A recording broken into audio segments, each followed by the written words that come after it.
If you want cheap PC games, Xbox Live codes, and a whole bunch more, then check out G2A. A link is in the description below. Yo guys, what's up? It's XRAYZ and welcome back to another video. So TREYARCH actually ended up releasing a big blog post basically going over what was leaked the other day. I made a video talking about the leak. I couldn't go over the leaks because Activision has been cracking down on leaks, and it looks like TREYARCH was like, screw it, everyone's looking at these leaks, might as well make an official blog post. I'm assuming that's what happened, but anyway, so Charlie Intel did a good job summarizing all of it, so let's jump into it. Let's check out this article and we'll read through it so you guys can see what's up with zombies in Black Ops Cold War. Is it going to be something cool or is it going to be something weird? We can definitely discuss this together, guys. But anyways, let's jump into it. If you guys enjoyed the video, if you want to see more content like this, make sure you do obviously drop a like on the video. It's super appreciated. And if you're new, then make sure to subscribe with notifications on so we don't miss a single upload. If you want to support the channel directly, you guys can actually do so by checking out my sponsors, G2A for some cheap PC games, Xbox Live codes, and more, and then Control Freak and Scuff. I use them every day when I'm playing. Code OGXRAYZ gets you a discount over there. But with that said, let's jump into it. So this is the article over on Charlie Intel. It says new Black Ops Cold War zombies info, perks, upgrade skill, and more. So let's jump into it. This track has dropped a blog post on new info on Call of Duty Black Ops Cold War Zombies mode. The info comes as we've got 2 weeks till the launch on Friday, November 13th. Black Ops Cold War Zombies mode brings a lot of new innovations alongside fan favorite features that combine to make it a new experience. The blog post details perks, skills, field upgrades, and more new features of the Zombies experience. Get the full breakdown from the TREYARCH blog. Perks and skill tiers. First, let's take a look at perks, specifically one which you'll be able to collect and utilize at launch, how they work, and for the first time in Zombies history, how to upgrade them. On launch day, you'll have 6 different perks to crack open: Juggernog, Quick Revive, Speed Cola, Stamina Up, Deadshot Daiquiri, and an all-new perk debuting in Black Ops Cold War, Elemental Pop. This is what the base description is for each one of those perks. We got Juggernog, increased maximum health by 50, Quick Revive, reduce the time it takes to regen for full health by 50%, reduce the time it takes to revive an ally by 50%. Speed Cola, increase reload speed by 15%. Stamina Up, increase run and sprint speed. Deadshot Daiquiri, aiming down sights, moves to enemy critical locations, removes scope sway. Elemental Pop, every bullet has a small chance to apply a random base ammo mod effect. While Zombies veterans will be familiar with the initial version of most of our starting perks, Elemental Pop is something different. As we've hinted in our Zombies Revealed blog, this new perk is all about ammo mods. With every shot fired with Elemental Pop is active, you'll have a slight chance for a random base ammo mod to take effect against your target, an incredibly useful tool when your back's against the wall. But what happens when you take your perks to the next level? Well, that's where our new skill tier comes in. In Black Ops Cold War Zombies, every perk can be permanently upgraded up to 3 levels. Yes, you heard that right, permanently. To upgrade your perks, you'll need to earn raw Ethereum crystals by reaching milestone rounds within the game or through successful exfiltration. What's more, you'll be able to upgrade skills related to field upgrades, ammo mods, and weapon classes to help you stay alive even longer as you collect and invest more Ethereum crystals. Over time, you'll use the crystals to improve the tools in your arsenal, improving their damage and utility to help you reach higher rounds. As an example, upgrading the Elemental Pop to Tier 3 will grant the following effect. Tier 1, equipment damage also has a small chance to apply a random base ammo mod effect. Tier 2, reduced ammo mod cooldown by 20%. Tier 3, when a random ammo mod is applied, it uses your current skill tier instead of the base. Oh, and don't worry, we'll be introducing more perks throughout our post-launch season. No guess is awesome, so finally we're going to get new perks throughout the year. Weapon rarities. Perks are essential, but let's be honest, survival in Zombies is all about weapons. In previous iterations, too many Zombies players were left trying to figure out which weapons were the top tier for any given situation based on their wall buy prices or by rolling them in the mystery box and hoping for the best. This time around, our new weapon rarity system gives you every weapon a path to greatness. Here's how. Weapons come in 5 tiers of rarity: common, loadout, uncommon, rare, epic, and legendary. Each tier increases the damage done by those weapons and will also determine how many randomized weapons will come along for the fight. For example, an uncommon weapon will feature around a 50% damage boost over its loadout version and comes with just 2 attachments, while the legendary version kicks that up to roughly 300% damage and comes stacked with 8 attachments. How does this affect wall buys and mystery boxes, you ask? Doesn't this new system make those less effective, you ask? Great questions, fear not. Weapons rarities make wall buys and mystery boxes even more worthwhile in Black Ops Cold War by giving players more options in any given game. Buying your favorite weapon off the wall is now different every time with random attachments thrown into the mix, and the mystery box actually increases its odds of rolling higher rarity weapons as the rounds get higher. This creates a new layer of strategy to keep in mind as the match goes on. What happens if you hit the jackpot on your first spin of the mystery box and get an epic magnum on round 10? And then roll an uncommon AK-74U on the next spin. Let's just say you're more comfortable with SMGs, but you know your damage potential will become lower as a result of switching. Which one do you keep? Previously, if you found the strong weapon in the mystery box, you had very little motivation to return. Now, if you roll a weapon that you're happy with early in game, you can return 10 rounds later and try to roll the legendary version. The mystery box also now includes support items such as sentry turrets and war machines, which always come in handy. To quote TREYARCH's lead zombies system designer, Kevin Drew, quote, "I've been playing zombies for 10 years and this is the most excited I've ever been when opening mystery boxes." So basically what this means is you're going to have different tiers of weapons. So you could have, for instance, the AK-74U. You'll have that kind of uncommon normal one, or, you know, the very base one, or you could get the super legendary version of it, which comes with 8 attachments. I think this is actually kind of cool because it's going to do more damage as the higher tier you get.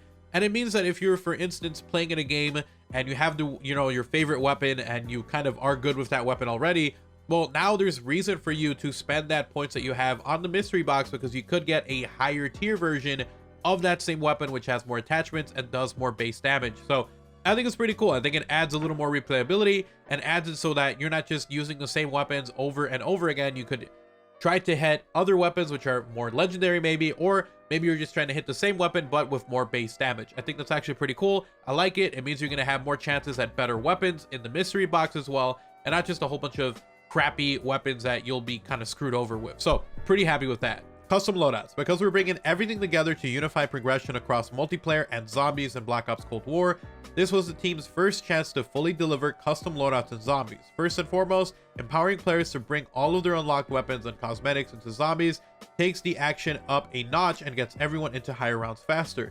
This gives players more freedom to play their way, especially for those who want to get a better feel for how much fun zombies can be after the first few rounds. Loadouts don't change the classic zombies formula as much as you think. However, if you're starting out with the classic 1911 pistol is your jam, go for it. The design team carefully considered how loadouts would affect weapon progression gameplay. As such, loadouts in zombies are simplified compared to those in multiplayer. You can only bring a single weapon and a field upgrade with your zombies loadout. Furthermore, that single weapon will have its attachments and cosmetics, but it will be the lowest rarity available. Comment. This means your starting weapon won't be very effective at killing zombies after a handful of early rounds, and you'll still need to get out there and find other weapons quickly. You can also upgrade the rarity of your loadout in-game, or any weapon for that matter. You can keep your customized loadout weapon in higher rounds if that's more your style. Field upgrades in zombies is different from those found in multiplayer, and for good reason. There are tools designed to fit the narrative of Black Ops Cold War's Dark Ether story and provide a welcome power spike as part of the core combat loop without making players OP in the process. Zombies field upgrades available at launch include Frost Blast, create a frigid blast of wind that deals frost damage and slows enemies caught inside of it. Slowed enemies take additional damage. Healing Aura, summon beams of energy down on yourself and allies to instantly heal to full health. Energy Mine, create a mine of pure energy that detonates on proximity of enemies, dealing explosive damage. Ring of Fire, create a ring of ethereal fire that boosts damage for you and allies. Normal enemies who enter gain a buffering effect that deals fire damage, lasts 15 seconds. Ether Shroud, phase into the dark ether for 5 seconds, becoming hidden from enemy detection.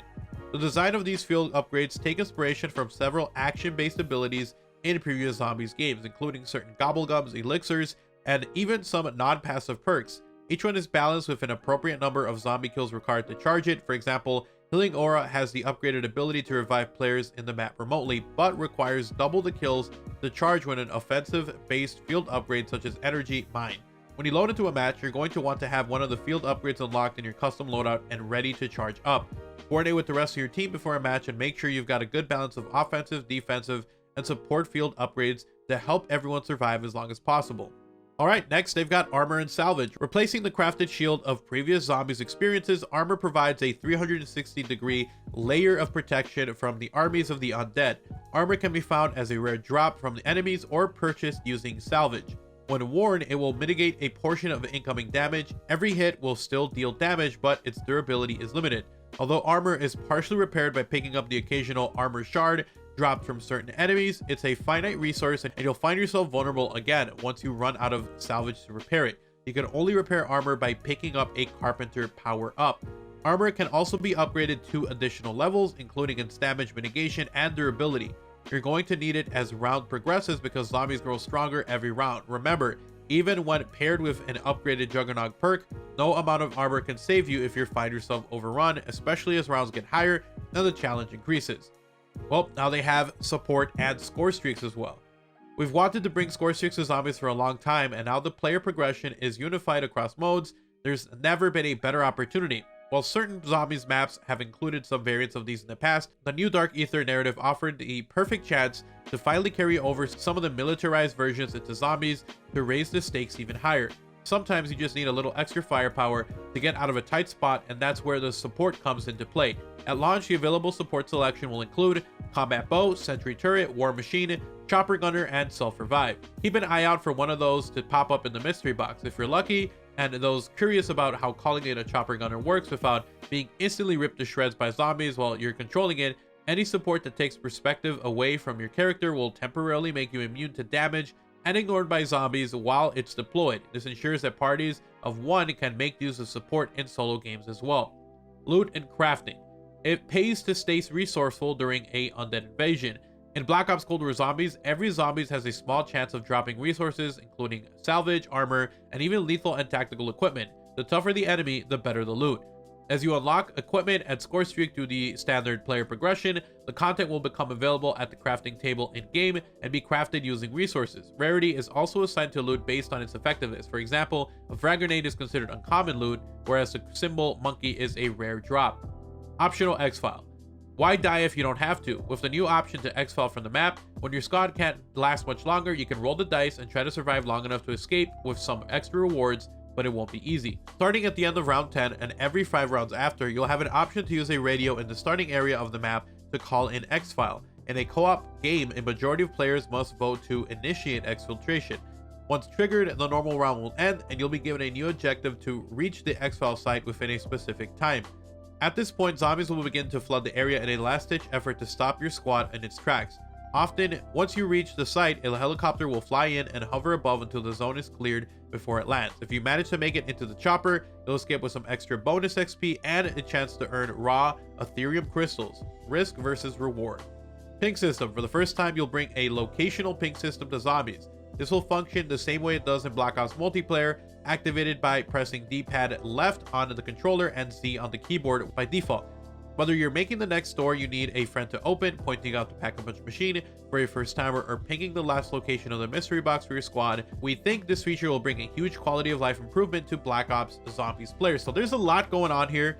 I'm actually kind of excited for most of this stuff. I like the ping system. I like the exfile system. It makes it so you can get extra rewards for actually making it out and not just dying. Looting and crafting sounds interesting. Zombies now dropping stuff seems like something pretty cool. Seems multiplayer based, seems kind of like Warzone, but I'll take it, man. If it drops something as opposed to just zombies dying and dropping a power up every once in a while, then I think it's pretty cool. I didn't know how I felt about the Scorestreaks, but I'm sure that you're gonna need them if you're gonna try to exfile or if it's getting super crazy. It just has a little more tactical thinking and strategy into zombies, and I'm kind of okay with it now. I was a little worried at first, but I think it actually is pretty cool. And then obviously we had the new armor system, which was mentioned. I don't think it's going to be as good as the riot shield or the shield that you can build, just because it's probably going to be less durable, but I think it's cool because you can actually pick up things to upgrade it and fix it, and Carpenter fixes it as well. So interesting stuff. We already talked about field upgrades and stuff. We've seen that kind of in the past. These are kind of interesting, gives you more of a option as well, more strategy, which I think is cool. So a lot of this stuff I'm actually pretty excited with. The only thing they didn't mention was the players that you play as. When are you able to use multiplayer operators? Is it just like at first, if you complete the Easter egg, then you can use operators, or is it all the time? How do you kind of make it so you're interested in the story by having a character you should kind of be connected with, and then also having just regular operators that you can use anytime you want? So I kind of wanted more info on that, but this is a lot. I'm actually really excited by this. I think it's really cool. And let me know what you guys think in the comment section below. I was a little more worried, but reading through this, I'm kind of excited, and I'm a little bit less worried than I was before. But anyways, thank you guys so much for watching the video. Hopefully you guys found the video informative and helpful. If you did, drop a like on the video, guys. It's super appreciated and incredibly helpful. And if you are new to the channel, obviously make sure you guys do subscribe with notifications on so you don't miss a single upload. If you want to support the channel directly, then check out my sponsors, G2A for some cheap PC games, Xbox Live codes, and more. And then Controlfic and Scuff, I use them every day when I'm playing. Code OGXRAYZ gets you a discount over there, so check me out if you guys want to. Link down below. If you guys want to talk about anything or see what I'm up to, Twitter.com/OGXRAYZ is the best place to talk, or over on my Twitch account, twitch.tv/TheOGXRAYZ, if you want to interact with me live, see what I'm up to, or just want to talk. So anyways, you guys have an awesome day. Thank you so much for watching. This was a lot of info, a lot of stuff I really liked, and I'm kind of pumped. Anyways, you guys have an awesome day. Take care. Peace.